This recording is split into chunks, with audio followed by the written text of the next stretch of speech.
رمضان آ رہا ہے، تیاری کرو۔ جیسے حج پر جانے سے پہلے معافی مانگتے ہو، رمضان سے پہلے بھی ایک دوسرے سے معافی مانگو، ایک دوسرے کو معاف کرو، ایک دوسرے کو درگزر کرو، خود جا کے معافی مانگ لو، اللہ آپ کا مقام اونچا کر دے گا، مرتبہ اونچا کر دے گا۔ آخری رات اللہ تعالیٰ فرماتے ہیں جاؤ، تمہارے رات کی قیام اور دن کے روزے کے بدلے تمہیں سب کو معاف کر دیا، مانگو۔ اور ایک رات اللہ نے شب قدر بنائی جو 1000 راتوں کے برابر کر دی۔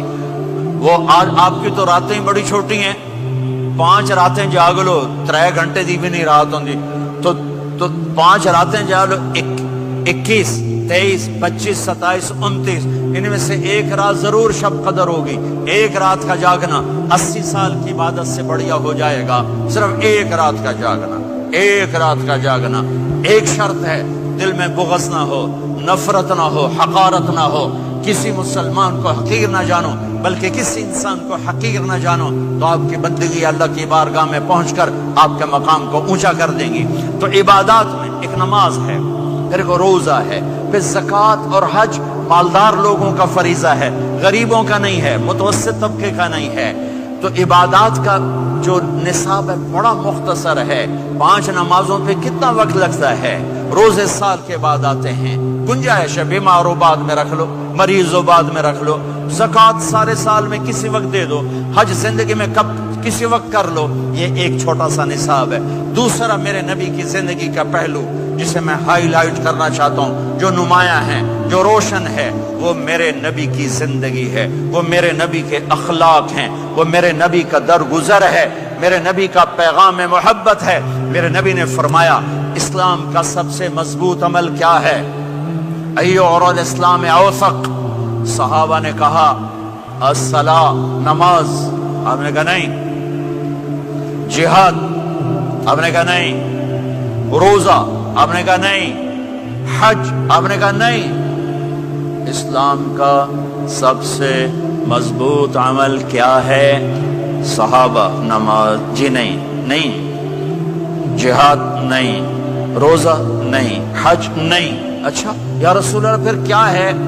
سنو غور سے، توجہ سے۔ میرے نبی نے فرمایا اسلام کا سب سے مضبوط عمل آپس میں محبت کرنا ہے، اللہ کے لیے محبت کرنا ہے، اللہ کے لیے محبت کرنا ہے، اللہ کے لیے محبت کرنا ہے۔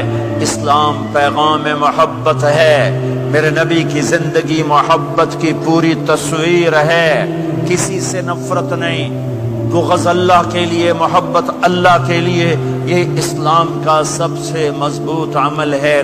میرے بھائیوں، میری بہنوں، اب دور دراز جگہ میں ہو، اب آپ یہیں کے، جن کے پاس پاسپورٹ ہیں وہ یہیں کے شہری ہیں، یہ آپ کا دیس ہے، یہ آپ کا وطن ہے، اسے محبت سے بھرو۔ پاکستان کی نفرتیں یہاں نہ زندہ کرو، ہندوستان کی نفرتیں، بنگال کی نفرتیں یہاں مت زندہ کرو، آپس میں امت بن کے رہو، مذہب کے نام پہ مت لڑو۔ یورپ میں یہ آگ لگی ہوئی ہے، میں بہت عرصے کے بعد آیا ہوں، مجھے نہیں پتا کہ یہاں مذہبی نفرت ہے یا نہیں ہے، لیکن چونکہ یورپ میں بہت دفعہ جانا ہوتا ہے، ہر سال ہوتا ہے، وہاں یہ جھگڑے، نفرتیں، ہماری مسجد، تمہاری مسجد، ان کے پیچھے نماز نہیں، ان کے پیچھے نماز نہیں، یہ تو مسلمان ہی نہیں، یہ تو گستاخ رسول ہیں، یہ وہابی ہیں، یہ کافر ہیں۔ دیکھو میں ہاتھ جوڑتا ہوں، امت بن کے رہو، امت بن کے رہو، مومن بن کے رہو، مسلم بن کے رہو، مومنہ بن کے رہو، مسلمہ بن کے رہو، اختلاف رائے کو برداشت کرو۔ یہاں چاند کے مسئلے میں اختلاف ہوتا ہے، روزے کے ٹائم میں اختلاف ہوتا ہے، علماء سے کہتا ہوں اس اختلاف کو مٹھاؤ، جس میں سہولت ہو سارے وہ لے لو۔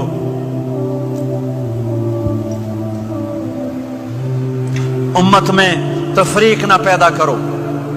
یہ علماء کے سامنے ہاتھ جوڑتا ہوں، جس میں امت کو زیادہ سہولت ہو، ما خیر بین امرین الا اختار ایسرہما۔ 2 کام جب میرے نبی کے سامنے ہوتے تھے، جو مشکل ہوتا تھا چھوڑ دیتے تھے، جو آسان ہوتا تھا لے لیتے تھے۔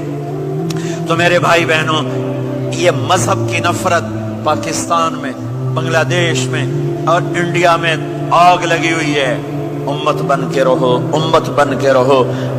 اگر آپ اور میرا مسائل میں اختلاف ہے تو یہ ہماری محبت کو نہ ختم کرے، ہمارے تعلق کو نہ ختم کرے، ہماری نفرتیں نہ پیدا ہوں۔ اختلاف رہا شروع سے تھا، آج بھی ہے، آئندہ بھی رہے گا، لیکن اللہ کے واسطے، اللہ کے واسطے، اللہ کے واسطے اس کو محبت میں بدلو، اس سے محبت میں بدلو، اس سے محبت میں بدلو۔ اختلاف رائے کو برداشت کرو، مذہب کے نام کی نفرت کو ہوا نہ دو، ہوا نہ دو، اس کو ٹھنڈا کرو، اس پر پانی ڈالو، اسے بھڑکاؤ نہیں، اس پر پانی ڈالو۔ میرے نبی نے عبداللہ بن ابی سے نباہ کر کے دکھا دیا، جو منافقوں کا سردار، باقی منافقوں کا تو کسی کو پتہ نہیں تھا سوائے میرے نبی کے، عبداللہ بن ابی کا منافق ہونا سب کو معلوم تھا، یہ منافق ہے، اور آپ کے پیچھے نمازیں پڑھتا رہا، آپ نے اس کے اپنے ساتھ رکھا۔ ایک دن آپ پانی پی رہے تھے، عبداللہ بن ابی کے بیٹے عبداللہ پکے صحابی تھے، کہنے لگے یا رسول اللہ تھوڑا پانی تو بچا دیں۔ آپ نے کہا